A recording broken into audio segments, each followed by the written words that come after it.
Ромите имаат нова политичка партија, Партија за демократски просперитет на ромите. Основач и председател на истата е некогашниот министер без ресор Аксел Ахмедовски. Седишето на партијата е во Делчево, а првиот огранок веројатно ќе биде формиран во Штип, каде Ахмедовски веќе има голема група на поддржувачи и членови. Па се надеваме сега откако ќе поднесеме целокупна документација во судот за добивање на решение. По добивањето на решението, мислам дека ќе почнеме со формирањето на општинските организации по градовите. Нели, истата опаќа повеќе области, меѓу кои образование, вработување, култура и така натаму, така да целите и програмата се склопени, односно произведуваат од самата стратегија за роми.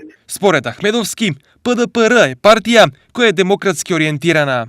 Треба да имате во предвид дека работи за партија која што ќе застапува интересите и правата со акцент на ромската заедница, сега имајќи во предвид дека ние сме една од најранливите категории на граѓани, мислам дека ние ќе треба, не можеме да застапуваме крајно, она што се вика крајно десничарска опција, тоа произлегува од самата природа на ромската заедница. Значи, тука некаде сме, бидејќи самиот наслов ни кажува дека сме партија за демократски просперитет, тука ни е и социјалниот елемент и некаде сме центар према лево. Прв предизвик на ПДПР ќе бидат предстојните председателски избори и тоа дали партијата ќе заземе став да поддржи некој од предложените кандидати. Основачкото собрание беше одржано во Виница, а во партиското раководство влегоа и 5 членови од поголемите градови од регионот.